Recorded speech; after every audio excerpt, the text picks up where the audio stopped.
Bismillahirrahmanirrahim. Assalamualaikum warahmatullahi wabarakatuh. Pada kesempatan kali ini, kami ingin menjelaskan sedikit mengenai logika fuzzy model Umano. Dengan beranggotakan saya sendiri, Agung Sugiarta.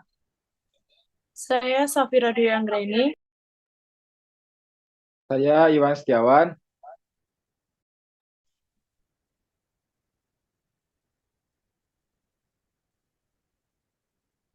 Oke, baik. Yang pertama, fuzzy database model Umano. Basis data fuzzy Umano atau model basis data fuzzy Umano adalah pendekatan untuk pengelolaan data yang bisa menangani informasi yang ambigu atau tidak pasti. Konsep ini berbeda dengan model basis data relasional standar yang mensyaratkan data memiliki nilai yang jelas. Inti dari model Umano adalah penggunaan teori himpunan fuzzy untuk mendefinisikan nilai atribut dalam suatu model relasional. Teori himpunan fuzzy memungkinkan representasi nilai data dengan probabilitas keanggotaan dalam himpunan tertentu. Dengan kata lain, model Umano bisa mengakomodasi data yang memiliki tingkatan kebenaran atau kecocokan dengan kategori tertentu yang tidak bisa didefinisikan secara mutlak. Misalnya, agak tinggi atau cukup panas.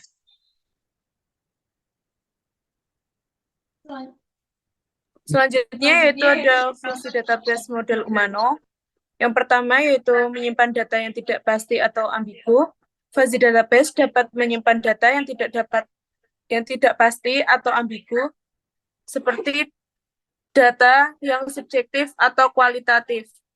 Hal ini berbeda dengan database tradisional yang hanya dapat menyimpan data yang pasti dan terstruktur.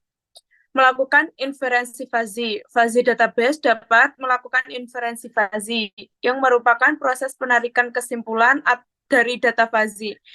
Inferensi fuzzy digunakan untuk membuat keputusan atau untuk melakukan tindakan lainnya. Yang ketiga yaitu mewakili pengetahuan dan penalaran manusia.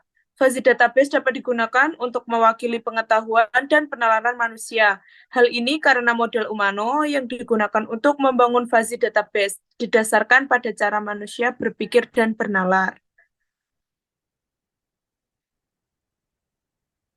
Selanjutnya yaitu ada karakteristik fuzzy model Umano.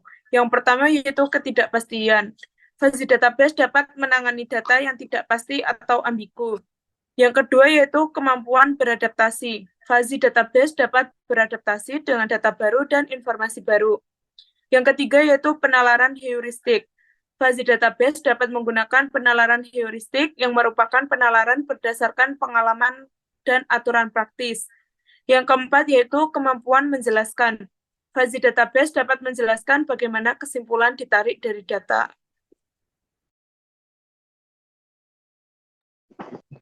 Oke, berikut ini merupakan contoh kasus data. Di sini terdapat 5 buah data dengan nama, umur, dan nama anak. Di sini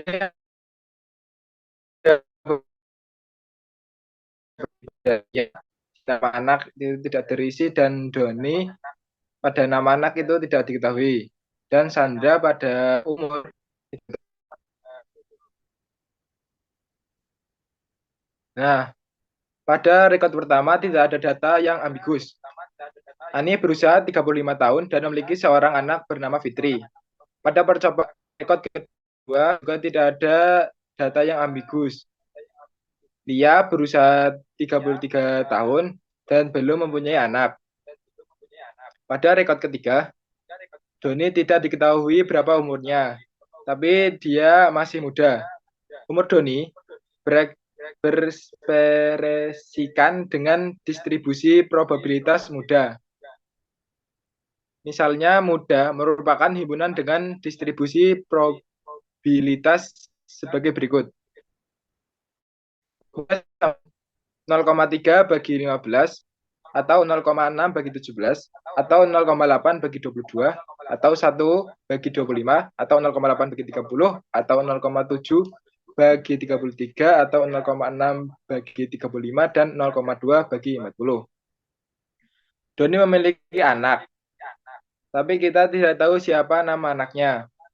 Nama anak dari Doni diekspresikan dengan distribusi posibilitas tidak tahu, yang berarti siapapun mungkin.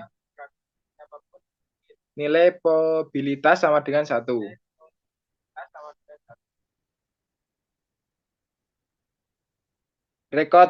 Pada rekod keempat tidak mengetahui berapa umur Sandra. Umur Sandra diekspresikan dengan distribusi probabilitas tidak tahu, yang berarti berapapun mungkin, atau nilai probabilitas sama dengan 1. Sandra memiliki anak yang bernama Ningrum. Pada rekod kelima, Riko diketahui berumur 56 tahun. Riko memiliki anak yang belum jelas siapa namanya, apakah Nia atau Ana. Nama anak Riko diekspresikan dengan distribusi posibilitas atau Nia, Ana, kemudian P, yang berarti Nia atau Ana. Misalkan distribusi posibilitas yang diberikan yaitu 0,8 bagi Nia, ya atau 0,8 untuk Nia dan 0,5 untuk Ana, yang berarti bahwa anak Riko bernama Nia dengan posibilitas 0,8 atau bernama Ana dengan posibilitas 0,5. Nilai posibilitas Nia lebih besar dibandingkan dengan nilai posibilitas Ana.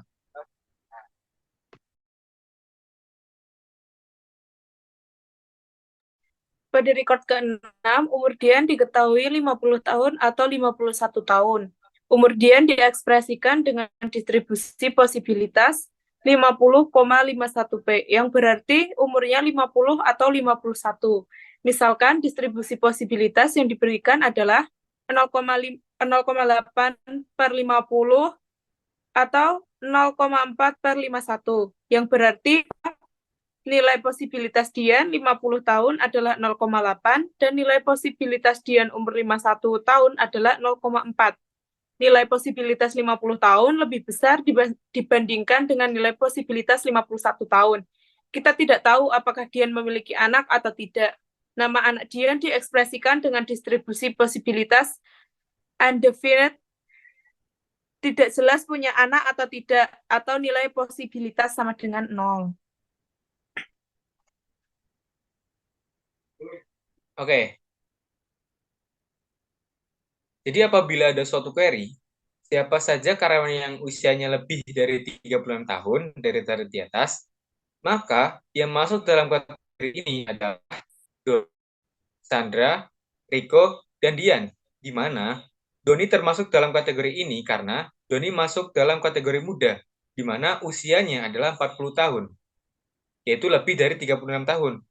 Menjadi anggota himpunan muda meskipun nilai posibilitasnya cuma 0,2. Kemudian ada Sandra. Sandra termasuk dalam kategori ini sebab kita tidak tahu umur Sandra. Jadi berapapun umur yang diminta Sandra tetap masuk. Nilai posibilitas sama dengan 1. Kemudian Riko itu tentu masuk dalam kategori ini. Sebab umurnya adalah 56 tahun. Yaitu lebih dari 36 tahun. Dan Dian juga termasuk dalam kategori ini sebab 50 maupun 50 tahun keduanya lebih dari 36 tahun. Mungkin sekian sedikit penjelasan mengenai logikavasi model Umani. Mungkin